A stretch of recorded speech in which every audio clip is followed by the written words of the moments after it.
আমরা আজকে আরেকটা সিমপ্লেক্স করে এই লিনিয়ার প্রোগ্রামিং এর চ্যাপ্টার শেষ করব।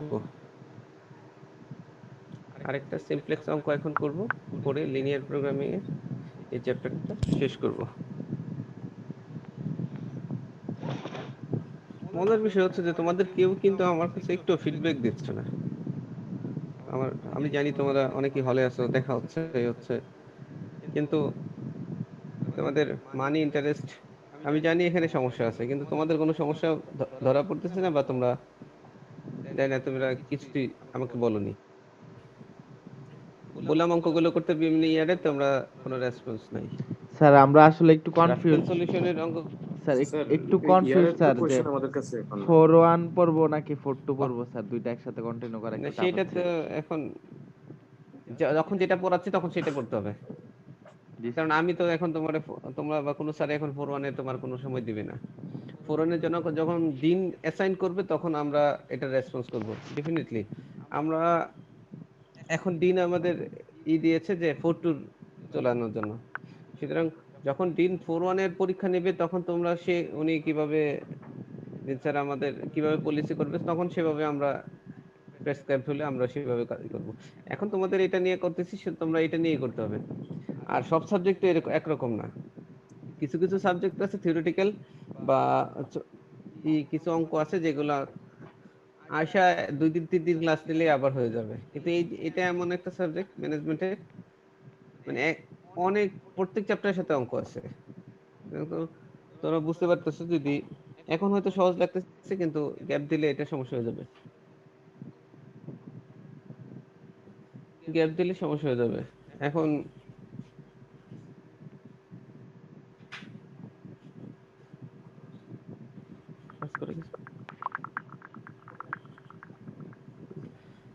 আচ্ছা, সো আমরা শুরু করতেছি। গত ক্লাসটা আমরা যে অঙ্কটা করেছিলাম, এটা তোমাদের শীটটাও দিয়ে দেওয়া হয়েছে, তো তোমাদের কারো কোনো সমস্যা আছে কিনা?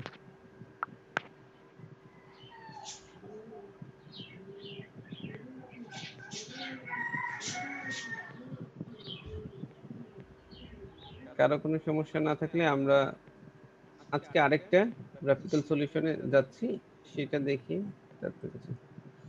সরি, গ্রাফিক্যাল না, সিমপ্লেক্সে যাব। এখানে একটা প্রবলেম আমি এখানে দেখানোর চেষ্টা করেছি, সেটা হচ্ছে এই প্রবলেমটা,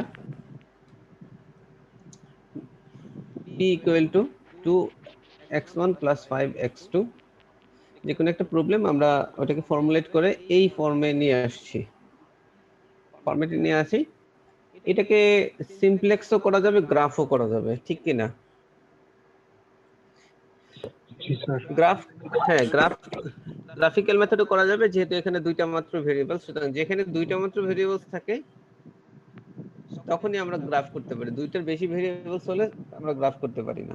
এখানে দুটো ভেরিয়েবলস আছে, সুতরাং এটা গ্রাফ করা যাবে। একইভাবে এটা সিমপ্লেক্সও করা যাবে, যেহেতু এটা স্ট্যান্ডার্ড ফর্মে আছে, মানে ম্যাক্সিমাইজেশনের প্রবলেম এবং সবগুলো কনস্ট্যান্ট হচ্ছে লেস ইকুয়াল টু টাইপ, সুতরাং এটা করা যাবে। আমরা এটা x1 less equal to 4, x2 less equal to 3, x1 plus twice x2 less equal to 8, এভাবে আমরা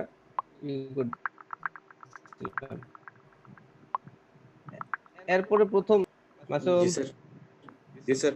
প্রথম স্টেপ, এখনকার স্টেপ কি? স্যার সবগুলোকে ইয়া করা, ওই ইকুয়েশন ধরে ধরে হ্যাঁ, পয়েন্টে সবগুলো বসানো। ইকুয়েশনকে ইকুয়াল করতে হবে, সবগুলো ইকুয়েশনকে ইকুয়াল করতে হবে, ইকুয়াল করতে হবে, এবং আরেকটা কাজ করতে রাখবো, আর ইন্টিজার বা সংখ্যাগুলো রাইট হ্যান্ড সাইডে আরেক রাখবো। পাশে রাখতে হবে। হ্যাঁ, তাহলে এটাকে আমরা চারটা ইকুয়েশন আছে, চারটা ইকুয়েশনকে আমরা এইভাবে রিঅ্যারেঞ্জ করতে পারি। রিঅ্যারেঞ্জ করার জন্য এক number, p minus 2x1 minus 5x2 equal 0, x1 plus x3, x2 plus x4, x1 plus x2 plus x5, এইগুলো হচ্ছে 0। এখানে আমরা x3 x4 এবং x5 হচ্ছে স্ল্যাক ভেরিয়েবলস। এটাকে অবশ্যই ডিফাইন করতে হবে। হঠাৎ করে আমরা একটা ভেরিয়েবলস নিয়ে আসবো, সেটা করা যাবে না। এটাকে অবশ্যই ডিফাইন করতে হবে, যেখানে আমরা বললাম যে এটা হচ্ছে স্ল্যাক ভেরিয়েবল, এটা ঘাটতি ভেরিয়েবল, এবং এটার আরেকটা শর্ত হচ্ছে x1 x2 x3 এটা অবশ্যই গ্রেটার ইকুয়াল টু 0 হতে হবে। এইটুকু হচ্ছে ফার্স্ট স্টেপ। করার পরে আমরা গ্রাফে চলে যাব। গ্রাফে সেট করতে হবে, ওকে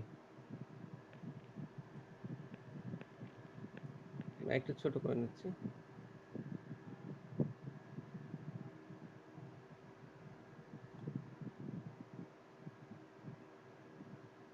ওকে, আমরা এখানে বসানোর জন্য যদি হয়, আমরা যদি বসাই p ইকুয়াল টু এখানে কত হবে 1, এটা হবে -2 এবং -5, -2 -5 x3 সমান এখানে 0, x4 0, x5 0 এবং রাইট হ্যান্ড সাইডে 0। 2 নাম্বার ইকুয়েশনে p নেই, x1 হচ্ছে 1, x2 নেই, x3 equal to 1, x4 0, x5 0, right hand সাইডে হচ্ছে 4। 4 ওকে, স্যার স্ল্যাক ভেরিয়েবল গুলো আমরা ওই মেইন ইকুয়েশনটা এবার নেই নাই কেন? অবজেক্টিভ ইকুয়েশনে বিজয় কালকে 150 নিতেও পারতাম, না নিলেও হবে। নিলেও এটা 150 0ই হতো, 0 into x3, 0 into x4, 0 into x5 থাকতো। সেই জন্য হ্যাঁ লেখাও যেত, না লিখলেও হবে।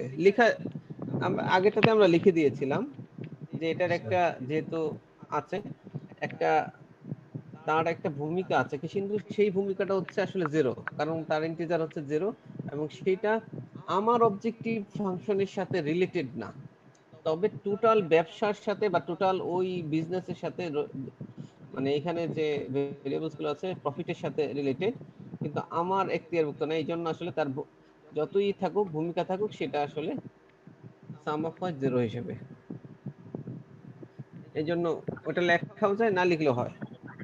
3 নাম্বার ইকুয়েশনে 0, x1 0, x2 1, x3 0, x4 1, x5 0, right hand সাইডে 3 না 2 3 sir 3 ওকে,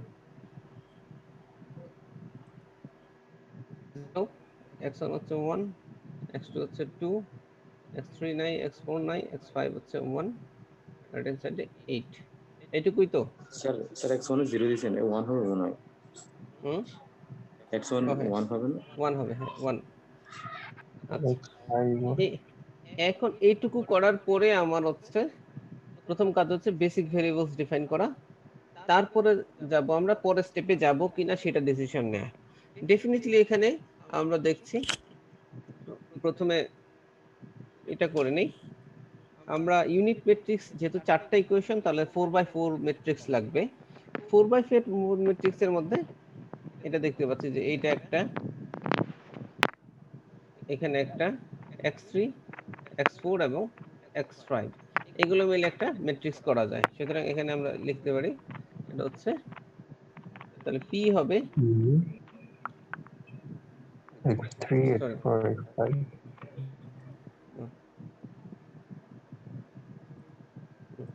এখানে হবে p আর তারপরে X3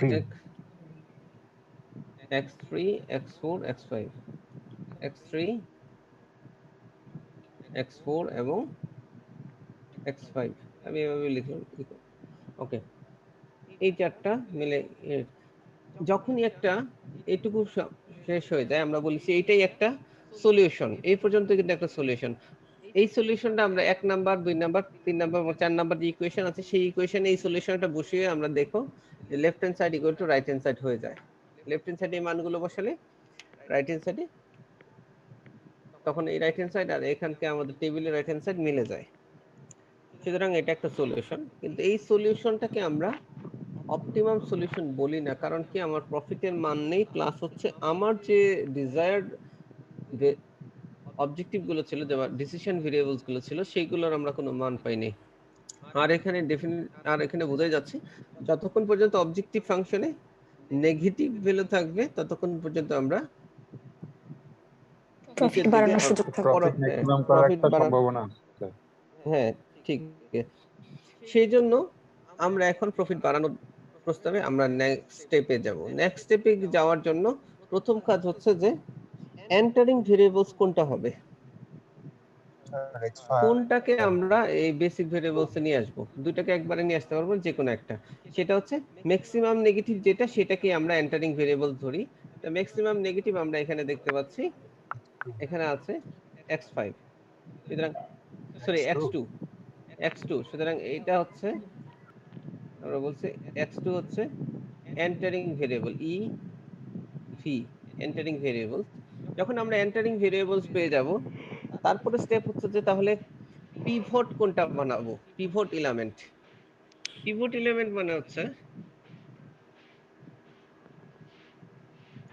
পিভট এলিমেন্ট কোনটাকে বলছি আমরা, আমরা দেখতেছি যে ইউনিট ম্যাট্রিক্স করতে গেলে একটাকে 1 রেখে আর তিনটাকে আমরা 0 করি, তার মানে একটা 1 থাকবে আর তিনটা 0 থাকবে।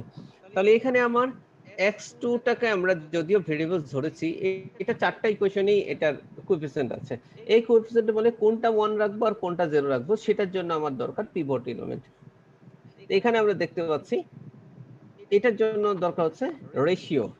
রেশিও ইকুয়াল টু বলেছিলাম, ratio equal to right hand side divided by coefficient of entering variables, ইভি, কোএফিসিয়েন্ট অফ এন্টারিং ভেরিয়েবলস।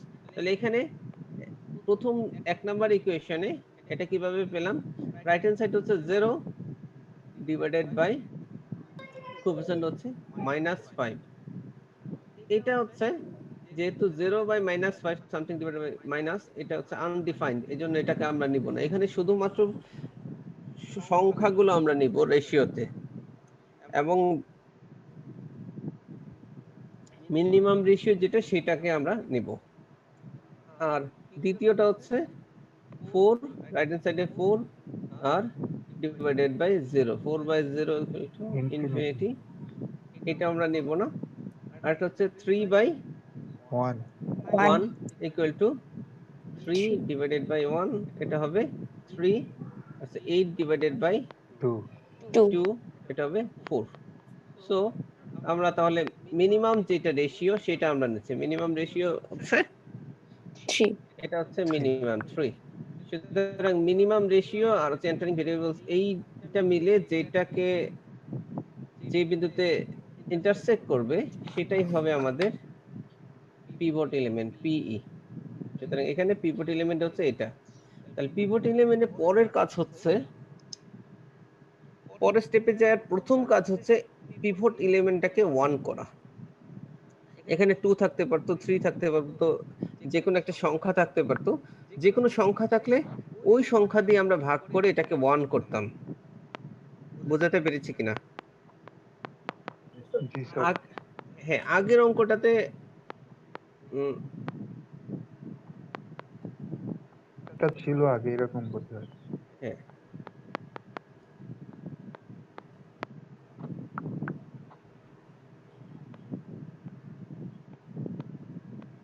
এটাতে আমরা দেখি, এখানে এই জায়গাতে এটা হচ্ছে পিভট এলিমেন্ট। 1টাকে পরের স্টেপে 1, এখানে 1 করা ছিল। পরেরটাতে পরের স্টেপে এই 2টা হচ্ছে পিভট এলিমেন্ট। তাহলে 2টা আমরা প্রথমেই 1 করেছি, এই যে এখানে 1 করেছি। কিভাবে? লেফট হ্যান্ড সাইড এবং right hand side. Left hand side বলতে এইটুকু, এই পুরোটুকু হচ্ছে লেফট হ্যান্ড সাইড, আর এটা হচ্ছে রাইট হ্যান্ড সাইড 8।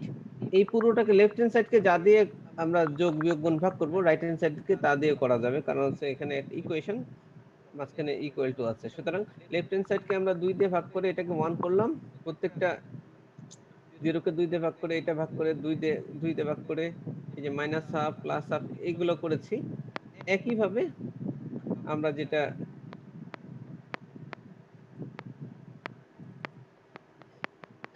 এখানেও আমরা তাই করতে হতো, কিন্তু এখানে লাকিলি আমাদের 1 আছে, আর আমাদের পরের স্টেপে যে অবজেক্টিভ হচ্ছে একটাকে 1 রেখে বাকিগুলোকে 0 করা। আমরা দেখতে পাচ্ছি এখানে যে 2 নাম্বার আর 3 নাম্বার, 2 নাম্বার এবং 3 নাম্বার ইকুয়েশনে এখানে 0 আছে আর এখানে 1 আছে। যেহেতু এইটাই আমাদের করতে হতো আর এটাই করা আছে, সরাসরি আমরা 2 নাম্বার এবং 3 নাম্বার ইকুয়েশন এখানে লিখে ফেলতে পারি। তার মানে হচ্ছে এখানে হবে 0 1 0 1 0 0 4। এটা কিভাবে লিখলাম, এটা নোট আমি রাখতে বলেছিলাম। নোট আমরা যদি এখানে লিখি যে I22 is equals to I. I22 সমান I12, আবার এটা হচ্ছে I23 সমান I13। এটা আমরা লিখে নিই, এটা হচ্ছে 0 0 1 0 1 0 3। এই দুটো যা ছিল তাই হবে। আর পরেরটাতে এখানে 2 আছে, এই 2টাকে এখানে 0 করতে হবে, এই জায়গায় 0 করতে হবে। তো 0 করার জন্য আমাদের যে জিনিসটা লাগবে, এইটাকে 0 করার জন্য অবশ্যই আমার যেটা পিভট এলিমেন্টের ইকুয়েশন আমাদের এসেছে সেটাকে, তার মানে হচ্ছে এই I23 এর হেল্প নিতে হবে। I23 সঙ্গে যোগ বিয়োগ গুণ ভাগ করে I24 এবং I14 কে আমাদের 0 করতে হবে। তাহলে আমরা যদি লিখি I24, এটাকে 0 করতে গেলে আমরা I14 থেকে মাইনাস I23 গুণন 2, এভাবে করা যাবে না? I24 সমান I14 থেকে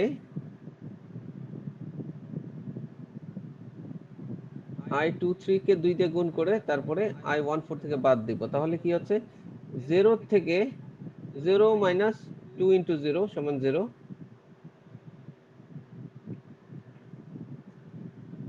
0 সরি 1 মাইনাস 0 ইন্টু 2, এটা 1, এটা 0,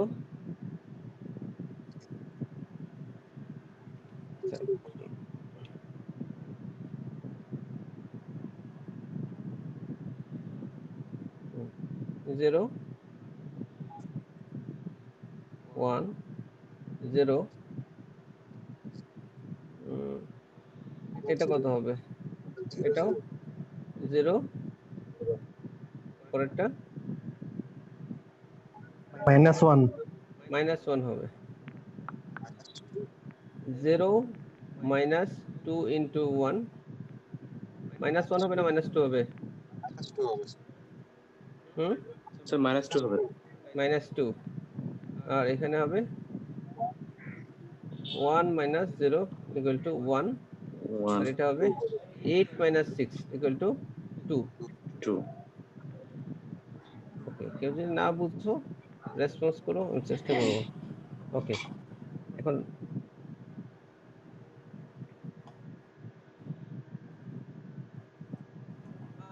I14 আমরা কিভাবে করলাম? I21 ইকুয়াল টু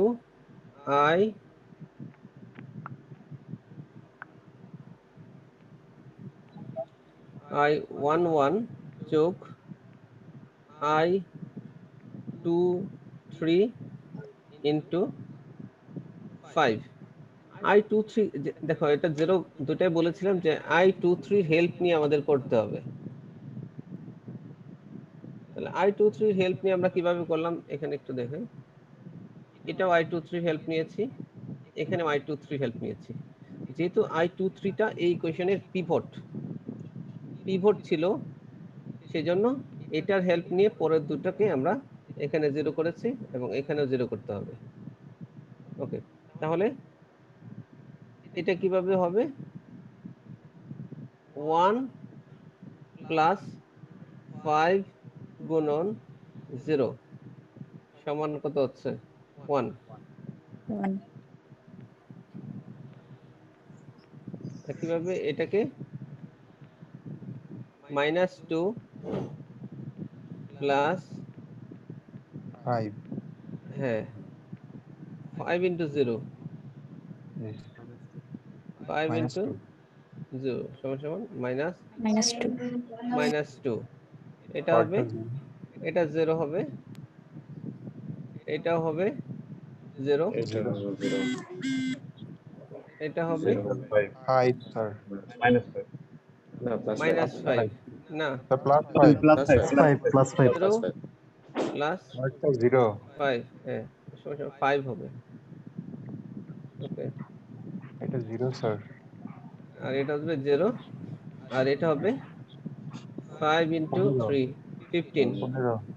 15 ওকে, তো এইটা হচ্ছে এখন এখন বেসিক ভেরিয়েবলস গুলো এটুকু করার পরে আমরা প্রথম কাজ হচ্ছে বেসিক ভেরিয়েবলস কোনটা কোনটা হবে।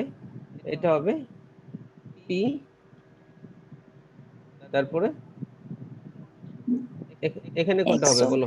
x3 x3 হবে, x3 হবে স্যার হ্যাঁ x3 হবে, কারণ দ্বিতীয় লাইনে x31 হচ্ছে x31, আর তৃতীয় লাইনে x31 হচ্ছে x2 ক্ষেত্রে, x2 X2, X2 X5. আর হচ্ছে x5, x5।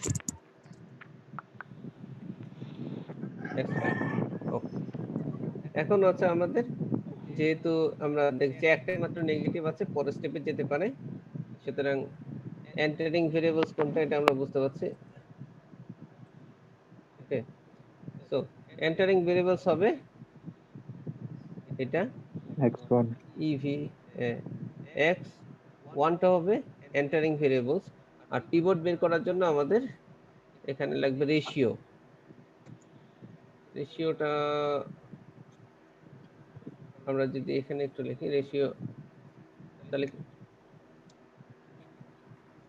রেশিও এটা দাঁড়াচ্ছে 15 বাই -2, 15 বাই -2, এটা হচ্ছে on the side 4 নাম্বারটা ইকুয়েশনটা হবে আর কি। 4 by 1 equal to 4, 3 by 0 undefined, আর একটা হচ্ছে 2 by 1 2। সুতরাং মিনিমাম হচ্ছে এটা। ওকে, এটা মিনিমাম, তাহলে আমাদের পিভট হবে 1, এটা হচ্ছে 1 ওকে, এটা হবে আমাদের পিভট।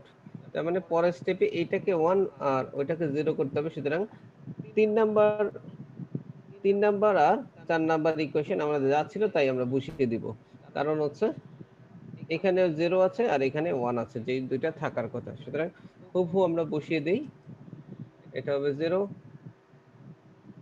0 1 0 1 0 3, এটা হচ্ছে 0 1 0 0 -2 1 2। আমরা যদি এখানে আমরা এই করতে পারি যে i33 সমান i23, i34 সমান i24। এখানে বেসিক ইকুয়েশন হচ্ছে এটা, 4 নাম্বার ইকুয়েশন হচ্ছে বেসিক, মানে এটাই পিভটের ইকুয়েশন। এটার সাহায্য নিয়ে আমাদের 1 নাম্বার ইকুয়েশন আর 2 নাম্বার ইকুয়েশনকে 0 করতে হবে। সুতরাং আমাদের প্রথমে আমরা 2 নাম্বার ইকুয়েশনে এখানে 1 ছিল, এটাকে 0 করব। এটাকে 0 করব কি i34 এর সাহায্য নিয়ে। আমরা i34 থেকে i24 বিয়োগ দিলেই তো 1 থেকে 1 বিয়োগ দিলে এটা 0 হবে। তাহলে আমরা যে কোনো একটা থেকে আরেকটা বিয়োগ দিতে পারি।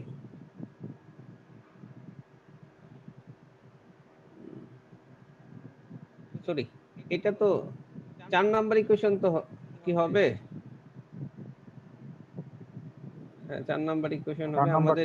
নাম্বারটাই তো। হ্যাঁ, হ্যাঁ 4 নাম্বার থেকে, হ্যাঁ 4 নাম্বার থেকে এখন 2 নাম্বার আমরা বাদ দিতে হবে, তাহলে 2 নাম্বারের জায়গায় 0 হবে যাবে। মানে এই জায়গাটাতে 0 করতে হবে আমাদের। এই জায়গায় 0 করতে গেলে এটাকে আমাদের 0 করতে হবে। এটাকে 0 করার জন্য আমরা ইচ্ছা করলে এখন কোনটা থেকে কোনটা বাদ দিব বলো? 4 নাম্বার থেকে 2 বাদ দিবে না 2 থেকে 4 বাদ দিবে? কঠিন 2 করে থেকে 4 বাদ দিব। হ্যাঁ, কেন? কারণ হচ্ছে আমি 4 থেকে 2 বাদ দিলে রাইট হ্যান্ড সাইডে একটা নেগেটিভ চলে আসবে। নেগেটিভ রাইট চলে হ্যান্ড আসবে। সাইড আমরা নেগেটিভ ভ্যালু আসলে স্টেপ বেড়ে যায় অনেক সময়। এই জন্য আমরা 2 থেকে 4 বাদ দিব। তো 2 থেকে 4 বাদ দিলে যা দাঁড়ায় এখানে 0, এখানে 0 হয়ে যাবে। আর এটা হচ্ছে 0 থেকে 0 বাদ দিলে 0, 0 থেকে 1 বাদ দিলে -1। ও সরি, 2 থেকে 4 বাদ দিন। না না, এটা 1 হবে স্যার। 1 হবে। হ্যাঁ, এটা শুধু 1 হবে। আর এটা 0 থেকে 2 হবে। -2 বাদ দিলে 2 হবে। হ্যাঁ, আর এটা হচ্ছে 0 থেকে 1 বাদ দিলে -1, -1। আর রাইট হ্যান্ড সাইডে 2, 4 থেকে 2 দিলে 2। এটা নোট লিখতে চাও তাহলে কি হবে? 3 সমান 2 2 - I 3 4। I 3 4 এর হেল্প নিতে হবে বলেছিলাম। ওকে, আর এটাও আমরা বলেছিলাম, এটাকে হচ্ছে I 3 1 I 3 4 কে আমরা 2 দিয়ে গুণ করে I 2 1 যোগ করব।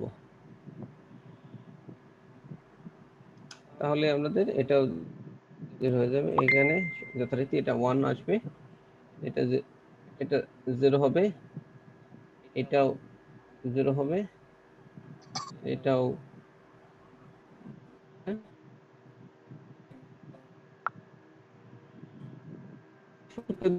করব 4, আর এটা হবে 1 4 plus 5 1 sir 1 হবে।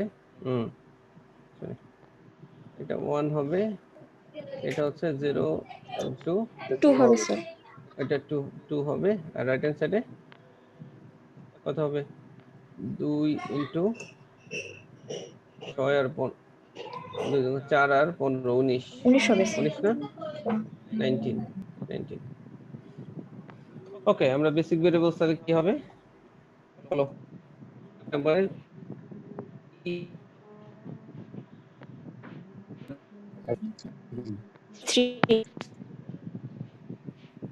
তারপরটা x 2 এবং 4 হচ্ছে x 1। 1 ওকে, তারপর ওই লেখাটা লিখে দিতে হবে যে there is no negative value in the objective function, so the solution is. এখানে একটা যে জিনিসটা হচ্ছে যে এখানে আমাদের টোটাল 6টা 1 2 3 4 6টা ভেরিয়েবলস আছে, আর 4টা দিয়ে আমরা 4/4 ম্যাট্রিক্স করতেছি। সুতরাং 4টার মান আমরা রাইট হ্যান্ড সাইডে পেয়ে যাচ্ছি। বাকি দুইটা ইউনিট ম্যাট্রিক্সের ডেফিনিশন অনুযায়ী বা ইউনিট ম্যাট্রিক্স অনুযায়ী বাকি যে ভেরিয়েবলস গুলো আছে যেগুলো ইউনিট ম্যাট্রিক্স হতে পারবে না সেইগুলো সমান 0 হয়ে যায় বাই ডিফল্ট। সুতরাং এখানে আমরা লিখতে পারি, so since there is no negative value in the objective function, the solution is optimum solution p সমান 19 x1 সমান 2, x2 সমান হচ্ছে 3 এবং x3 সমান 2 and x4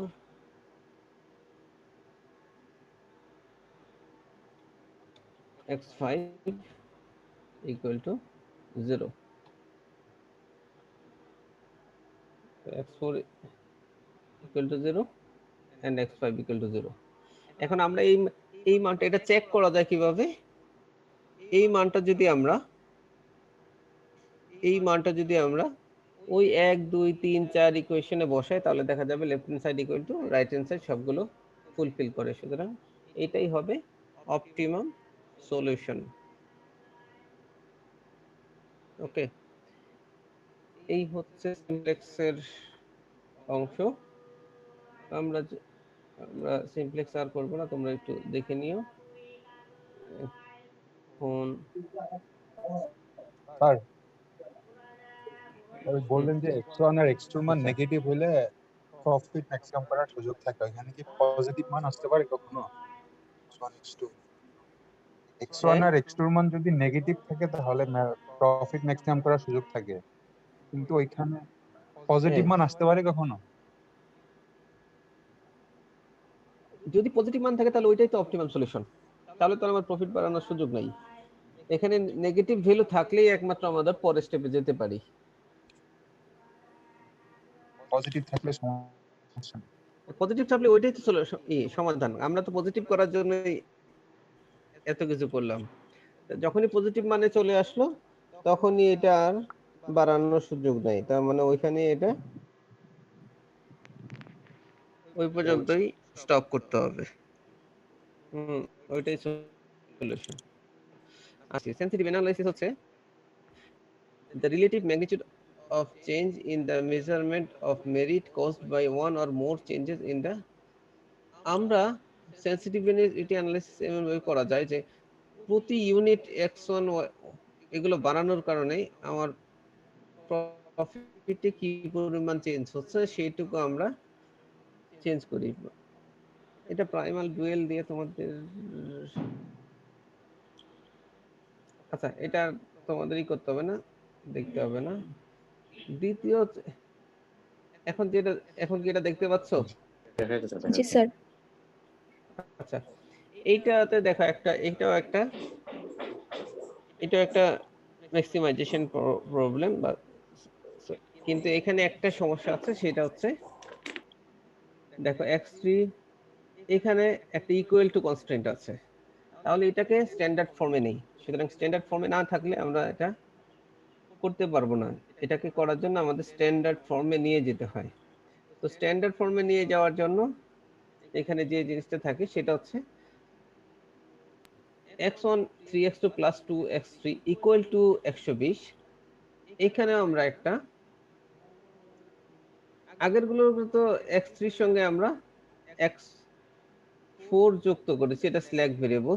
কিন্তু যখন এটা ইকুয়াল টু ছিল তখনও আমরা একটা ভেরিয়েবল যুক্ত করেছি, সেটার নাম হচ্ছে x5। এবং এই x5টা হচ্ছে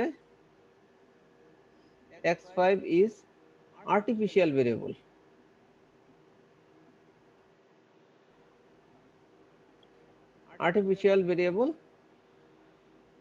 এবং and x5 equal to 0। x5 0 হওয়ার পরেও একটা আর্টিফিশিয়াল ভেরিয়েবল আমাদের এড করতে হয়। এটা কেন এড করতে হয়? যেন এটার অবজেক্টিভ ফাংশনে এটার একটা ভূমিকা আছে, সেই ভূমিকাটা আবার অনেক বড়, এর জন্য এটাকে বিগ এম দিয়ে প্রকাশ করা হয়। আচ্ছা, এটাকে পরে আমরা তোমাদের শীট দিয়েছি, সেখানে দেখো যে এখানে আমরা x5 এর জন্য এম দিয়েছি, বিগ এম দিয়ে আমরা অঙ্ক করেছি। যখনই বিগ এম থাকবে এখানে তিনটা ভেরিয়েবল ইকুয়েশন আছে, সুতরাং 3/3 ম্যাট্রিক্স হবে। 3/3 এখানে আমাদের দুটো ইউনিট ম্যাট্রিক্সে আছে, তিনটা আমাদের ইউনিট ম্যাট্রিক্সে নাই। তিনটা ইউনিট ম্যাট্রিক্সে না থাকার কারণে এটাকে আমরা এখানে দেখো একটা টার্ম এনেছি আনঅ্যাডজাস্টেড। তো এটাকে ইউনিট ম্যাট্রিক্স করতে গেলে অবশ্যই এখানে 0 করতে হবে। তখন আমরা কি করেছি, যে কোনো একটা ইকুয়েশনকে একটার সঙ্গে একটা যোগ যেমন এখানে এই পরের স্টেপে এটা 0 হয়েছে, এমটা এসে 0 হয়েছে। কিভাবে 0 হয়েছে, আমরা কি করেছি, এই I13 কে, এটা I13 কে m দিয়ে গুণ করে I11 এর সাথে যোগ করেছি, সরি বিয়োগ করেছি।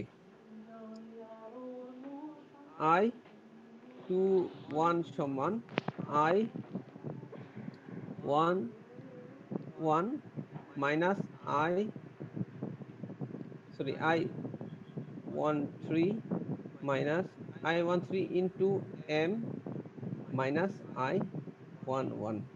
এটা করে আমরা এই mটাকে সরিয়ে 0 করেছি। যখন এই তিনটা, তখন এইটা আর এইটা, এই তিনটা তখন ইউনিট ম্যাট্রিক্সে আসছে। এখানে কিন্তু একটা টার্ম চলে আসছে, m একটা আলাদা একটা বিগ সংখ্যা চলে আসে। এই m সংখ্যাটাকে আমরা তখন আস্তে আস্তে mটাকে প্রথমে সরিয়ে দিই, এই যোগ বিয়োগ গুণ ভাগ করে, তারপরে এটার মানটা আসে। এটা হচ্ছে আমরা এগুলোকে সাধারণত বিগ এম এর অঙ্ক বলি। বিগ এম এর অঙ্ক এখন পরীক্ষায় সাধারণত আমরা দেই না, কারণ হচ্ছে এটা একটু কমপ্লেক্স।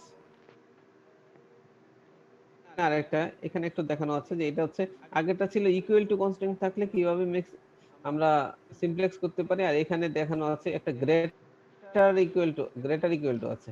তো গ্রেটার ইকুয়াল টু থাকলেও আমরা কি করব, এখানে স্ল্যাক ভেরিয়েবলস গুলো প্লাস করেছি, এখানে স্ল্যাক ভেরিয়েবলসটা মাইনাস করেছি, কারণ যেহেতু গ্রেটার ইকুয়াল টু 18 থেকে বেশি হবে, সুতরাং এটা 18 থেকে কতটুকু বেশি হতেও পারে, না হতে পারে, সেজন্য এটাকে মাইনাস করা হয়েছে। একইভাবে x6 একটা ভেরিয়েবলস আনা হয়েছে, এটা x6টা হচ্ছে আর্টিফিশিয়াল ভেরিয়েবল, আর x3 4 5 এগুলো হচ্ছে স্ল্যাক ভেরিয়েবলস। সুতরাং এটার জন্য এই x6 এর জন্য আমাদের আর্টিফিশিয়াল ভেরিয়েবল আনলেই তখন একটা বিগ এম আনতে হয়, প্লাস বিগ এম। এই প্লাস বিগ এমটাকে আস্তে আস্তে পরের অঙ্কেও এভাবে দেখবা, চারটা আছে। আর্টিফিশিয়াল ভেরিয়েবলটা কখন নিব? আগেরবার তো ইকুয়াল ছিল, নিলাম। এখানে তো হ্যাঁ, ইকুয়াল বা আর্টিফিশিয়াল, হ্যাঁ, যখন ইকুয়াল বা মাইনাস থাকবে তখন একটা আর্টিফিশিয়াল ভেরিয়েবল আসে। আর্টিফিশিয়াল ভেরিয়েবল ইকুয়াল টু থাকলেও আসবে, গ্রেটার ইকুয়াল টু থাকলেও আসবে। আর্টিফিশিয়াল ভেরিয়েবল তখনই আসে যখন এটার অবজেক্টিভ ফাংশনে একটা বড় ভূমিকা রাখে। সেই বড় ভূমিকাটা আমাদের বিগ এম দিয়ে প্রকাশ করা হয়।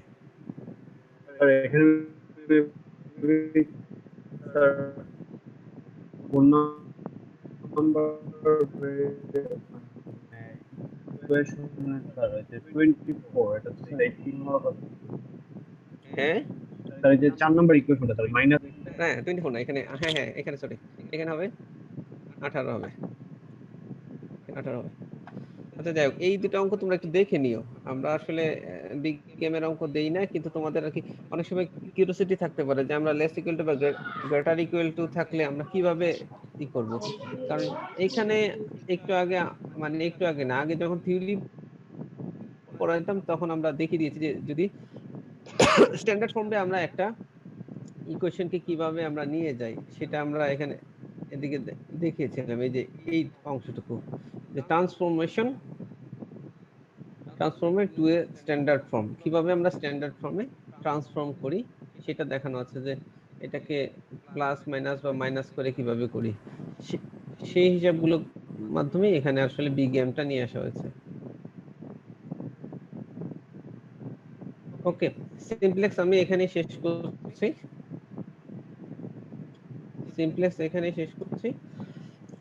আমরা নেক্সট ক্লাসে নতুন চ্যাপ্টার শুরু করব। নতুন চ্যাপ্টারের জন্য আমার 3টা ক্লাস লাগবে, 3টা ক্লাসে আমি আশা করি শেষ করে দিতে পারবো। তো স্যার এগুলো এই বিগেমের অঙ্কগুলোতে সেন্সিটিভিটি অ্যানালাইসিসের পার্টে পড়ে নাকি? না, সেনসিটিভিটি অ্যানালাইসিস যে কোনো সিমপ্লেক্সকে সেনসিটিভিটি অ্যানালাইসিস করতে হয়, করা যায়। ও আচ্ছা সেটা হচ্ছে প্রফিটের 1 ইউনিট বাড়াতে গেলে আমার ভেরিয়েবলস গুলো কত ইউনিট করে বাড়াতে হবে সেটা হচ্ছে সেনসিটিভিটি অ্যানালাইসিস।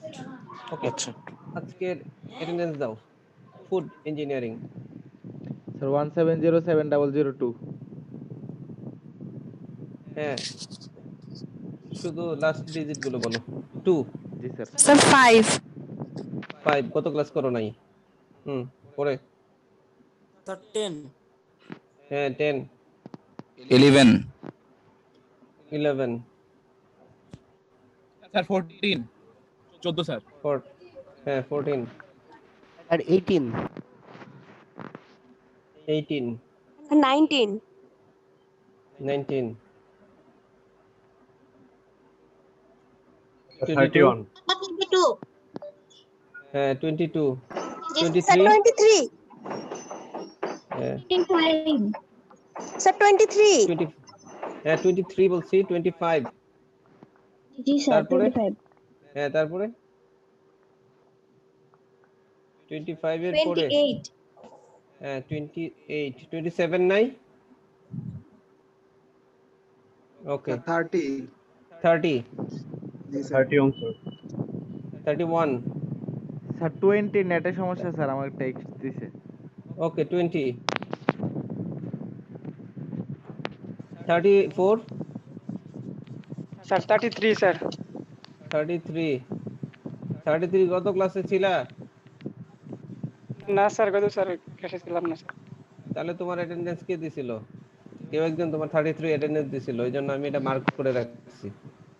স্যার আমি ছিলাম স্যার, পরে হচ্ছে কি একটা জরুরি কাজ ছিল এই জন্য পরে চলে গেছিলাম, বাইরে গেছিলাম একটু। আচ্ছা স্যার তুমি ছিলাম 34 আসো নাই? 36 জি স্যার, 36.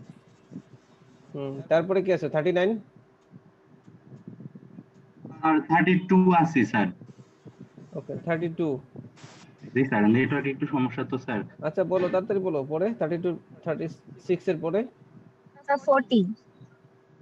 40 Sir, 43. 43